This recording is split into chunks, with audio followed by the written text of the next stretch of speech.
जैसा कि आपको विदित ही है कि आज दुनिया के सबसे बड़े लोकतंत्र के सबसे बड़े लोकतांत्रिक उत्सव का आज आगाज हुआ है और माननीय मुख्य चुनाव आयुक्त ने आज चुनावों की तारीखों की घोषणा की है और उसके पश्चात विस्तार से सारी जानकारी दी है जो कि कदम चुनाव आयोग द्वारा उठाए गए हैं जो और क्या शेड्यूल है। जो हिमाचल के कॉन्टेक्स्ट में जो तारीखें अनाउंस हुई हैं उसका मैं आपको विवरण देना चाहूँगा। सबसे पहले तो जो अधिसूचना जारी करने की हिमाचल में पहली बार तो सिंगल फेज इलेक्शंस हैं। पूरे देश में 7 फेजेस में ये इलेक्शंस हो रहे हैं और हिमाचल में सिंगल फेज में होंगे और इसकी जो नोटिफिकेशन है वो 7 मई को जारी होगी और जो नॉमिनेशंस की लास्ट डेट है वो 14 मई रहेगी। स्क्रूटिनी की डेट जो है वो 15 मई रहेगी। विड्रॉल की जो लास्ट डेट है वो 17 मई रहेगी। इसके अलावा जो मतदान की तारीख है डे ऑफ पोल जो है वो 1 जून अनाउंस निर्धारित किया गया है और डेट ऑफ काउंटिंग जो कि पूरे कंट्री में पूरे देश में सेम ही डेट ऑफ काउंटिंग रहेगी वो 4 जून निर्धारित की गई है जिससे कि पूरा ये जो पोलिंग प्रोसेस है 6 जून तक कंप्लीट हो जाएगा। हिमाचल के कॉन्टेक्स्ट में हमारे यहाँ जो 4 लोकसभा सीट्स हैं उनके चुनाव जो हैं वो कराए जाएंगे जिसमें कि हमारी जो 4 लोकसभा कॉन्स्टिट्यूंसीज हैं कांगड़ा, मंडी, हमीरपुर और शिमला, जिसमें कि शिमला कॉन्स्टिट्यूंसी एक एससी रिजर्व कॉन्स्टिट्यूंसी है तो 4 पार्लियामेंट्री कॉन्स्टिट्यूंसीज के इलेक्शंस होंगे। साथ ही साथ हिमाचल में जो 6 असेंबली कॉन्स्टिट्यूंसीज के बाय इलेक्शंस हैं वो भी सेम ही उसका शेड्यूल रहेगा, सेम ही फेज में उसका अनाउंसमेंट भी आज चुनाव आयोग द्वारा किया गया है। जहां तक चुनाव आयोग का प्रश्न है उन्होंने बड़ा स्पष्ट कहा कि हमारा जो लक्ष्य है इस चुनाव को कराने का उसमें सबसे पहले तो नो रीपोल, तो हमारे यहाँ तो वैसे ही ट्रेडिशन नहीं रहा है तो हमारा तो लक्ष्य है कि नो एरर, 0 एरर इलेक्शंस होने चाहिए।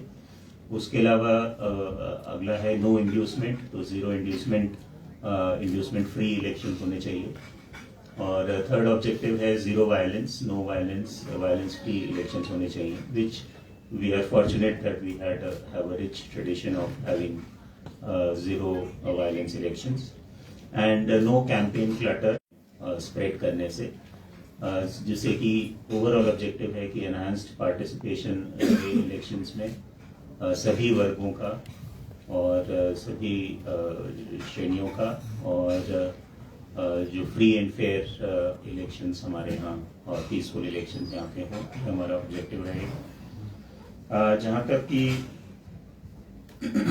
ये 4 कॉन्स्टिट्यूंसीज में हमारे 7,990 पोलिंग स्टेशंस जो हैं वो अभी तक नोटिफाई हुए हैं after discussion with political parties. जो चेंजेस उसमें किए गए हैं वो जो सभी स्तर पे जो है वो कंसल्टेशन के बाद किए जाते हैं तो 7,990 पोलिंग स्टेशंस हमारे यहाँ नोटिफाइड हैं।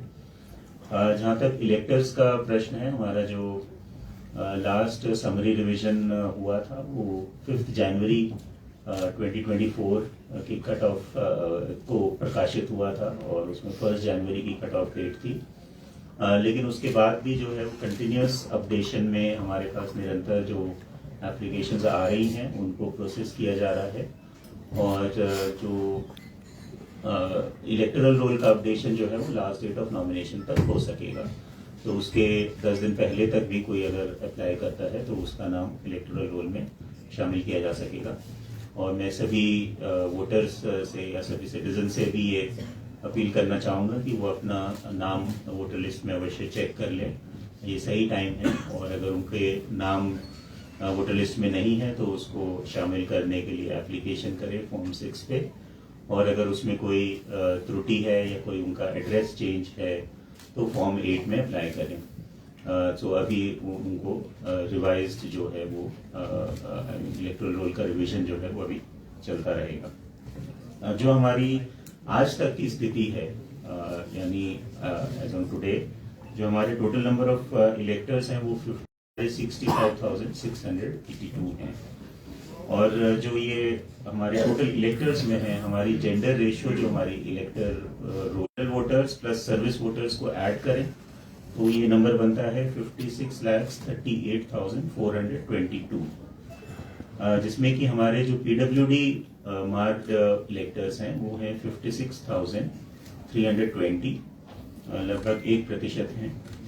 और जो 85 प्लस वोटर्स हैं, इलेक्टर्स हैं हमारे इलेक्टोरल रोल में, वो 60,995। जैसा वो आपको मालूम ही है कि जो 85 प्लस जो वोटर्स हैं और ऐसे पीडब्ल्यूडी वोटर्स जिनकी डिसेबिलिटी परसेंटेज 40% से ज़्यादा है, वो पात्र हैं होम वोटिंग के लिए। तो होम वोटिंग जैसा हमारे राज्य में पहले भी हुआ है, मतदाता हैं जिन्होंने फर्स्ट टाइम जो वोटर्स हैं 18 to 19 ईयर्स एज ग्रुप, उसमें हमने काफ़ी एफर्ट किया और वो अभी जो संख्या है वो 1,38,918 हो गई है, 1,38,918, जो कि हमारे टोटल इलेक्टोरल रोल का लगभग 2.5% हमारे 18 to 19 ईयर्स के वोटर्स हो गए हैं। और जहाँ तक कि 20 to 29 ईयर्स एज ग्रुप, वो भी यंग वोटर्स ही हैं, वो हमारे 10,40,756 हो गए हैं, और जो कि हमारे टोटल इलेक्टोरल रोल का लगभग 19% के आसपास आएगा, 18 to 19%। इसके अलावा आपको मालूम ही है कि लॉ में एक प्रावधान हुआ है कि अब क्वालिफाइंग डेट्स, 4 क्वालिफाइंग डेट्स हो गई, 1 जनवरी, 1 अप्रैल, 1 October and 1 April, 1 August and 1 October. 1 July and 1 अक्टूबर। तो ये 4 कट ऑफ डेट्स अब हो गई हैं क्वालिफाइंग डेट्स, जिसमें कि उस डेट को भी अगर कोई 18 ईयर्स का होता है तो they are eligible to get enrolled as elector. So इस प्रावधान के अंतर्गत कमीशन ने एडवांस एप्लीकेशंस का प्रोविजन भी किया है, और जो हमारे ऑलरेडी आ रही हैं उसके अलावा हमारे पास 1 अप्रैल के लिए भी करीब 8,654 एडवांस एप्लीकेशंस आ चुकी हैं। यानी ये 8,654 वोटर्स जो अभी इलेक्टर्स जो अभी बनेंगे, जो अभी 17 प्लस एज हैं, 18 वो हो जाएंगे 1 अप्रैल तक, तो वो भी इलेक्टोरल रोल में ऐड हो जाएंगे। हमारे मतदान केंद्र मैंने बताया 7,919 आइडेंटिफाई हो गए हैं, और गत इलेक्शंस में ये संख्या 7,723 थी, तो लगभग 267 पोलिंग स्टेशन हमारे बढ़े हैं पिछले लोकसभा इलेक्शन से। और आपको मालूम ही है सारे जो हर एक पोलिंग स्टेशन पे ईवीएम और वीवीपैट के जरिए ही वोटिंग होगी, तो उसमें ही हमारी वोटिंग मशीन्स यूज होंगी। जहाँ तक पोलिंग स्टाफ का प्रश्न है, हमारे यहाँ जो पोलिंग स्टाफ 1+3 की रेशो में लगेगा, और जहाँ पे अगर बाय पोल्स होंगे साइमल्टेनियस असेंबली कॉन्स्टिट्यूएंसीज के, तो वहाँ पे एक एडिशनल पोलिंग ऑफिसर की डिप्लॉयमेंट होगी। पोलिंग ऑफिसर के लिए डिप्लॉयमेंट के लिए ऑफ कोर्स जो गाइडलाइंस हैं वो ये हैं कि जहाँ पे वो कार्यरत हैं वहाँ नहीं लग सकते, जहाँ पे के रहने वाले हैं या उनका जो होम एसी है वहाँ पे उनकी डिप्लॉयमेंट नहीं होती है, और इनकी डिप्लॉयमेंट जो होती है वो रैंडमाइजेशन द्वारा होती है, और ये 3 स्टेज रैंडमाइजेशन होता है जिसके जरिए पोलिंग पार्टीज की डिप्लॉयमेंट होती है। इसके अलावा हमारे यहाँ 231 ऐसे पोलिंग स्टेशंस हैं अभी तक जिनमें 1200 से ज़्यादा वोटर्स हैं एज ऑन डेट। कमीशन का मापदंड है कि अगर 1500 से ज़्यादा वोटर्स कहीं हो जाते हैं तो उसमें एक ऑक्सिलरी पोलिंग स्टेशन बनता है, लेकिन अभी हमारा कोई 1500 से ऊपर नहीं है। आगे आने वाले समय में होगा तो हम उसके लिए ऑक्सिलरी पोलिंग स्टेशन बनाएंगे। लेकिन जो 1200 प्लस जहाँ पे वोटर्स हैं वहाँ पे और हमारे यहाँ वोटिंग परसेंटेज भी अच्छी रहती है, तो वोटिंग की प्रोग्रेस अच्छी रहे और उसमें वोटर्स को कोई असुविधा ना हो, क्योंकि बड़ी संख्या में लोग आएंगे, तो उसके लिए एडिशनल पोलिंग ऑफिसर वहाँ पे लगाया जाएगा उन पोलिंग स्टेशंस में जहाँ पे कि 1200 से ज़्यादा वोटर्स हैं। आपको मालूम ही है वो मॉडल कोड ऑफ कंडक्ट जो है वो इमीडिएटली एनफोर्समेंट में आ जाता है और आ गया है, इमीडिएटली लागू हो गया है, और इसके सभी जो प्रावधान हैं वो अब लागू होंगे, जिसके अंतर्गत स्पेशली जो गवर्नमेंट मशीनरी है उसके लिए ये रिस्ट्रिक्शंस हैं कि कोई वो नई फाइनेंशियल सैंक्शन नहीं दे सकते, कोई नए प्रोजेक्ट्स की शिलान्यास या कोई इनॉग्रेशंस वगैरह नहीं हो सकती हैं, और कोई जो है वो अपॉइंटमेंट्स या एड हॉक या अपॉइंटमेंट नहीं हो सकती है। सिर्फ जो पब्लिक सर्विस कमीशंस के जो नॉर्मल प्रोसेस है वो खाली चल सकता है। हमारी जो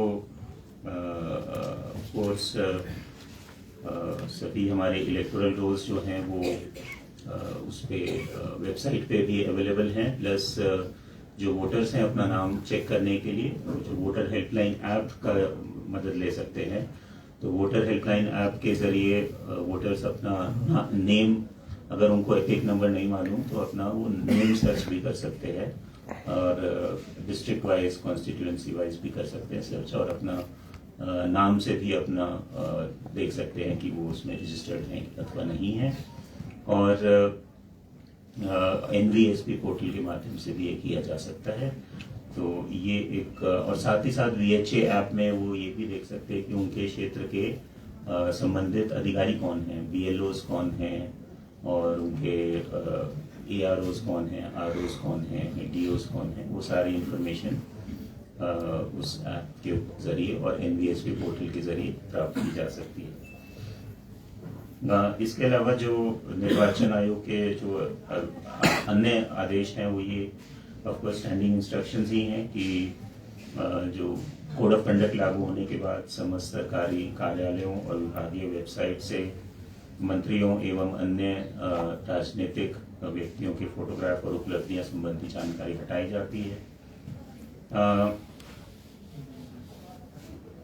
डिफेसमेंट ऑफ प्रॉपर्टी एक बड़ा इश्यू रहता है स्पेशली अर्बन एरियाज में, तो डिफेसमेंट ऑफ प्रॉपर्टी रोकने के लिए एक तो of course defacement of property act है, प्लस हमारी जो फ्लाइंग स्क्वाड्स टीम्स हैं वो इमीडिएटली फंक्शन करना स्टार्ट कर देंगी और इंश्योर करेंगी कोई डिफेसमेंट ऑफ प्रॉपर्टी ना हो।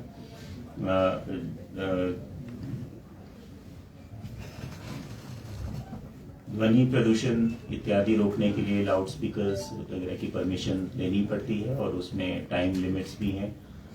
10 PM और 6 AM के बीच में कोई भी लाउड स्पीकर्स उसमें अप्लाई नहीं किए जा सकते।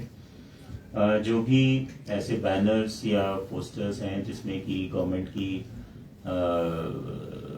अचीवमेंट्स या कोई पॉलिटिकल लीडर्स की फोटोग्राफ्स या वो पॉसिबल नहीं है, और उन्होंने जो इसका एक ग्रेडेड रिस्पांस मैकेनिज्म है, पहला तो ये कि अगर गवर्नमेंट बिल्डिंग्स में हैं तो ये जो है विदिन 24 आवर्स ये हटाने होते हैं, और अगर सार्वजनिक स्थलों पे है तो विदिन 48 आवर्स, और अगर किसी की प्राइवेट प्रॉपर्टी में है और उसकी परमिशन नहीं ली गई है उस ओनर से तो विदिन 72 आवर्स वो हटाए जाते हैं, तो वो तुरंत ही वो उस पर कार्रवाई की जाएगी।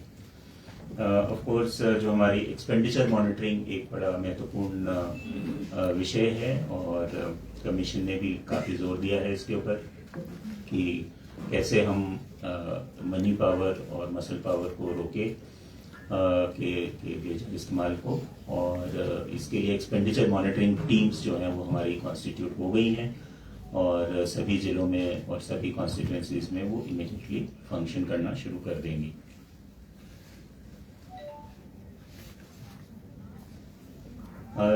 जन साधारण द्वारा आचार संहिता के उल्लंघन के जितने भी अगर केसेस हैं तो एक सी विजिल ऐप कमीशन का है, हमारे यहाँ पहले भी इस्तेमाल हुआ है, और अच्छा रिस्पांस पिछले विधानसभा इलेक्शंस में उसका लोगों द्वारा दिया गया था। तो फिर सी विजिल ऐप के अंतर्गत अगर किसी को भी लगता है कि कहीं पे कोई वायलेशन हो रही है मॉडल कोड ऑफ कंडक्ट की या इलेक्शन रूल्स की, तो वहीं से स्पॉट से ही उसकी पिक्चर लेके या वो कंप्लेंट कर सकते हैं और उसके जो जीपीएस कोऑर्डिनेट्स हैं वो ऑटोमेटिकली कैप्चर हो जाएंगे और जो हमारी फ्लाइंग स्क्वाड्स एसएसटी टीम्स हैं वो इमिडिएटली वहाँ पर जाएंगी।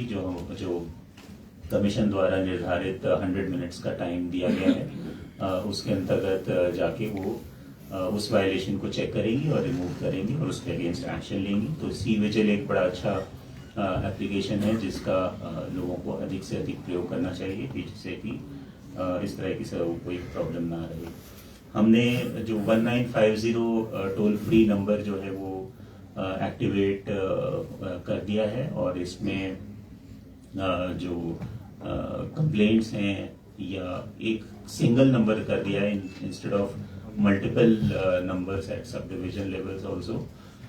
तो एक ही नंबर पे कॉल करके विद एसटीडी कोड कोई भी अपनी समस्या भी बता सकता है, कंप्लेंट भी कर सकता है या कोई क्वेरी हो तो वो भी उसके जरिए पूछी जा सकती है। तो 1950 का प्रयोग कर सकते हैं। कुछ हमारे यहाँ इंटरेस्टिंग जो चीज़ें हैं जिसका आज कमीशन की जो प्रेजेंटेशन था उसमें भी जिक्र था। जो हमारे टाशीगंग का पोलिंग स्टेशन है लाहौल स्पीति में जो which is world's highest polling station जिसकी ऊंचाई 15,256 फीट की ऊंचाई पे स्थित है और पिछले विधानसभा इलेक्शंस में भी यहाँ पे बड़ा अच्छा एक उत्सव जैसे लोग इस चुनावों को वहाँ पे सेलिब्रेट करते हैं और बड़ा अच्छा एक माहौल वहाँ पे रहता है। इसके अलावा हमारे कुछ और भी पोलिंग स्टेशन हैं जो 10,000 फीट की हाइट से भी ऊपर हैं जैसे लाहौल स्पीति जैसे नाको है और बरमौर में चसक भटोरी और मनाली में काथी पोलिंग स्टेशन है जो 10,000 फुट से भी ऊंचाई पे है। जहाँ तक दूरी का प्रश्न है हमारे सभी 7,990 में से सिर्फ हमारे सभी पोलिंग स्टेशन P-1 या P-2 हो गए हैं, यानी या तो मतदान की निश्चित तारीख से एक दिन पहले या 2 दिन पहले पोलिंग पार्टीज को डिस्पैच किया जाएगा। सिर्फ एक हमारी बड़ा बंगाल की जो पोलिंग स्टेशन है उसको हम P-3 रखते हैं क्योंकि अगर हेलीकॉप्टर नहीं वहाँ पे जा पाता तो बाय रोड जो है वो 3 दिन वहाँ पे पहुँचने में लग जाते हैं। इसके अलावा जो हमारे कुछ पोलिंग स्टेशन जो सबसे दूरी वाला जो पोलिंग स्टेशन है वो अभी भरमौर में एहलमी करके पोलिंग स्टेशन है जिसमें कि पैदल की दूरी 13 किलोमीटर पैदल की दूरी पर वो स्थित है और जहाँ पे 183 मतदाता हैं। भटियात में एक पोलिंग स्टेशन है 73 चक्की जो भी 13 किलोमीटर के डिस्टेंस पे स्थित है, पैदल का डिस्टेंस 13 किलोमीटर है, उसमें मतदाता 135 हैं। और सबसे ज्यादा जो हमारे मतदाता हैं वो डलहौसी में मनोला पोलिंग स्टेशन है, मनोला 1, जहाँ पे 1410 वोटर्स हैं, इलेक्टर्स हैं एज ऑफ नाउ। और सबसे कम जो है हमारा एक तो शिमला का समर हिल है जहाँ पे कि 34 हैं और किन्नौर में का है जहाँ पे 16 वोटर्स ही हैं। 16 वोटर्स के लिए भी पोलिंग स्टेशन वहाँ पे बनाया जाता है।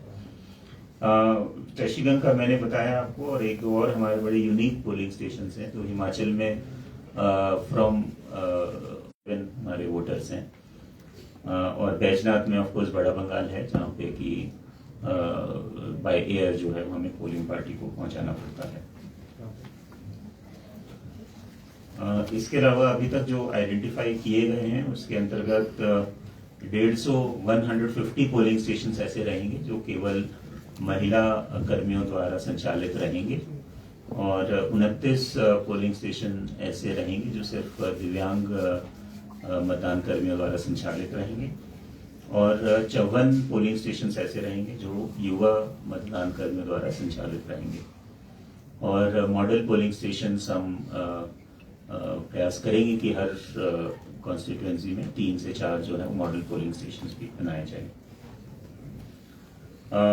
मतदान में सहभागिता बढ़ाने हेतु हमने कुछ विशेष अभियान इस बार शुरू किए हैं। पहला तो एक मिशन 414 है, जिसमें हम लोगों ने 414 ऐसे पोलिंग स्टेशंस आइडेंटिफाई किए हैं जिनकी मत प्रतिशत पिछली लोकसभा इलेक्शंस में 60% से कम था। सो 414 ऐसे पोलिंग स्टेशंस हैं, उस पर एक विशेष जोर रहेगा, विशेष टारगेट रहेंगे।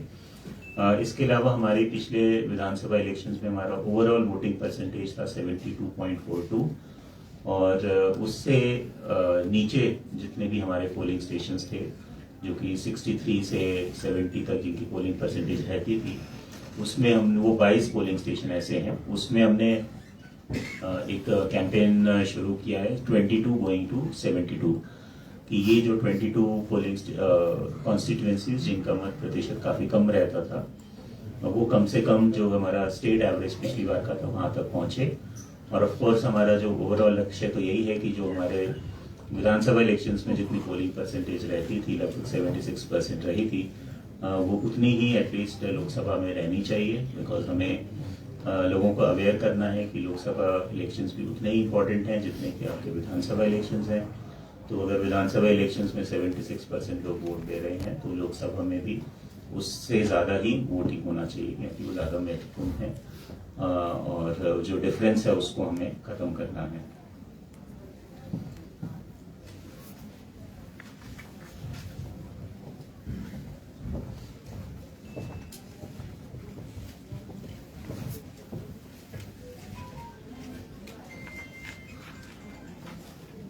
इसके अलावा एक इंटरेस्टिंग बात यह है कि इस बार हमारी 3 कॉन्स्टिट्यूएंसीज ऐसी हैं जिसमें कि नंबर ऑफ इलेक्टर्स 1 लाख से ऊपर हुए हैं।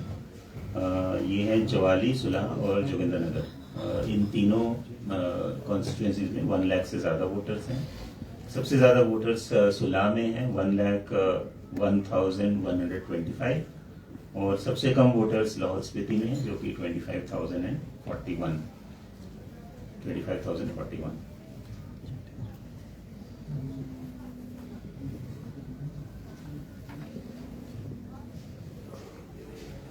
जो हमारे 7990 पोलिंग स्टेशंस हैं उसमें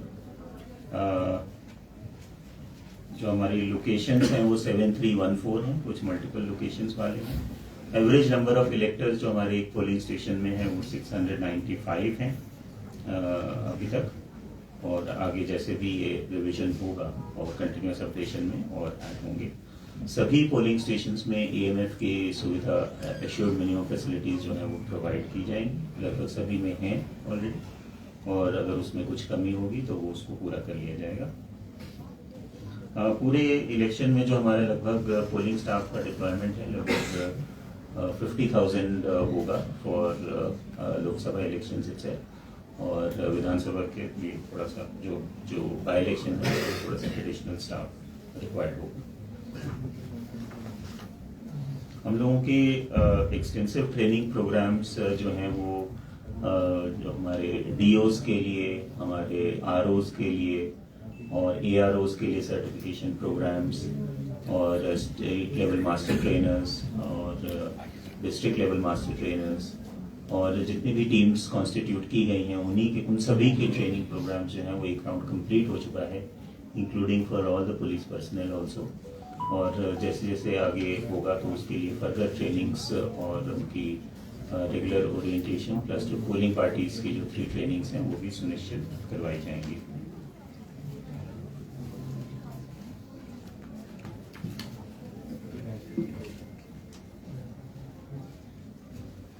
इस इलेक्शन में अब जो हमारी एक्सपेंडिचर लिमिट है वो 95 लाख है और पर पार्लियामेंट्री कॉन्स्टिट्यूएंसी।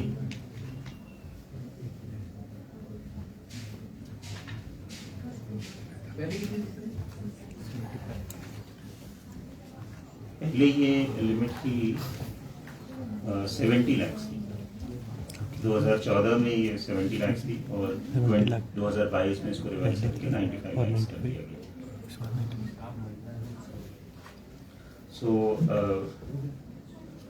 ये हमारे राज्य का एक मैंने आपको एक समरी एक दी है पूरे राज्य की कि किस तरह से हम लोग की क्या तैयारी है और क्या हमारे मुख्य बिंदु हैं इस इलेक्शन के लिए और क्या डेट्स हैं। तो मुझे पूरी उम्मीद है कि हमेशा की तरह इस बार भी हमारे यहाँ इलेक्शन बहुत फ्री एंड फेयर और पीसफुल होगा और इंसिडेंट फ्री, और जैसा मैंने कहा कि zero error, zero inducement, zero violence, no campaign letter and enhanced participation. Sir, विधानसभा के लिए कितना रहेगा? कितने वोटर्स हैं खर्चा एसीज में? एक्सपेंडिचर कितना रहेगा विधानसभा? विधानसभा के लिए जो एक्सपेंडिचर लिमिट है वो 40 लाख ही है, जो पहले। सर, जो डिस्क्वालीफाई किए हैं क्या वो चुनाव लड़ पाएंगे? क्या सर, मेल किसमें सर,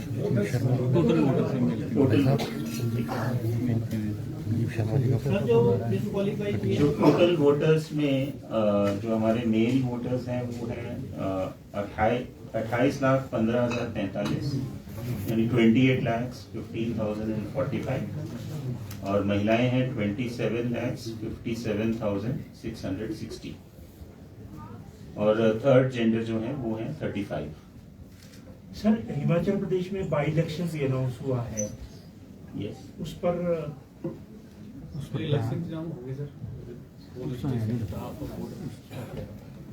हाँ, उसके लिए जैसा मैंने बताया कि जो बाई इलेक्शंस के लिए एक तो अलग ईवीएम वोटिंग मशीन्स अलग होंगी, वो अलग वोटिंग कंपार्टमेंट होगा, एक एडिशनल पोलिंग ऑफिसर होंगे, और उनके जो स्टोरेज और काउंटिंग के जो फैसिलिटीज हैं वो भी सेपरेट रहेंगे। सर, इसमें सप्लीमेंट्री एक ये है कि जब मामला सुप्रीम कोर्ट में है, तो क्या ये पॉसिबल है कि बाई इलेक्शन हो सकता है? अब ये तो कमीशन ने ऑलरेडी डिक्लेयर कर दिया है। ये जो क्राइटेरिया है वो बड़ा स्पष्ट दिया गया है रूल में कि किस किस कंडीशन में जो a person is not eligible to contest as an election, जिसमें कि ये कवर नहीं होता है, और इसमें जो डिस्क्वालिफिकेशंस हैं वो रिलेटेड टू इलेक्टोरल ऑफेंसेस हैं, रिलेटेड टू करप्शन चार्जेस हैं, related to unsoundness of mind है, रिलेटेड टू इंसॉल्वेंसी है, तो ये सब क्राइटेरिया रहते हैं जो डिस्क्वालिफिकेशन के लिए रहते हैं।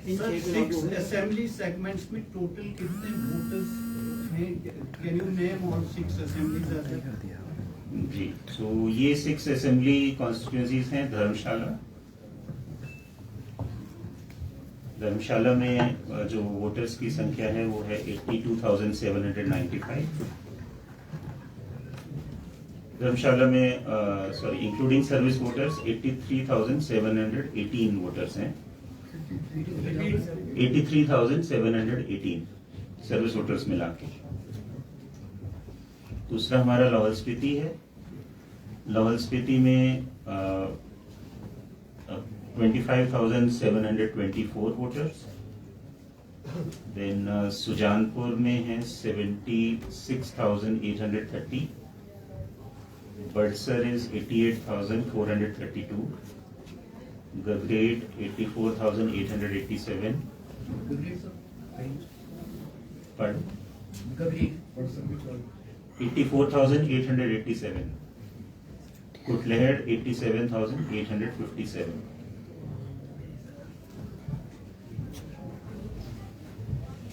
ये 6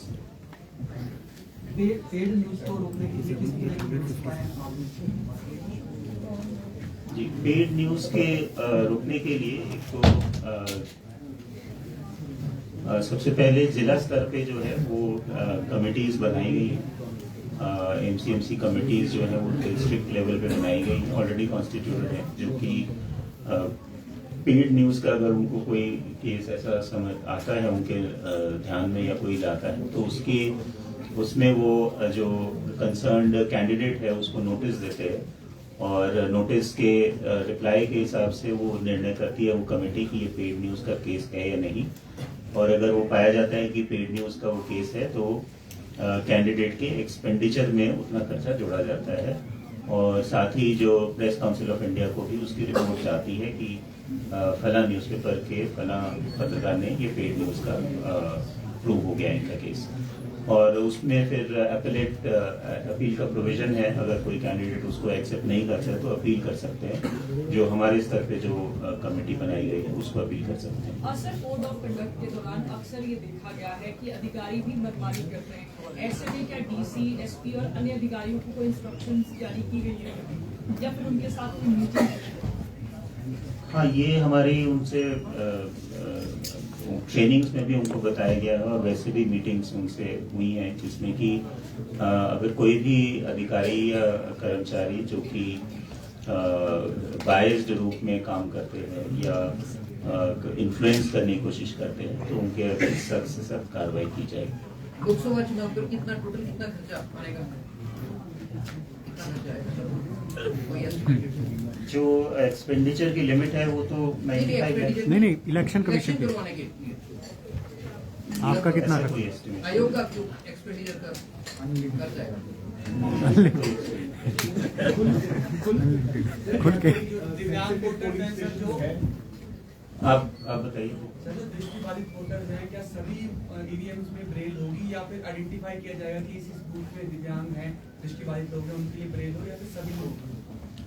जो दृष्टिबाधित लोग हैं उनके लिए एक तो सभी जो पोलिंग स्टेशंस पे एक ब्रेल का एक डमी बैलेट पेपर जैसा होता है जिससे कि वो उसको सीरियल नंबर के अगेंस्ट वो आइडेंटिफाई कर सके कि कौन सा कैंडिडेट है।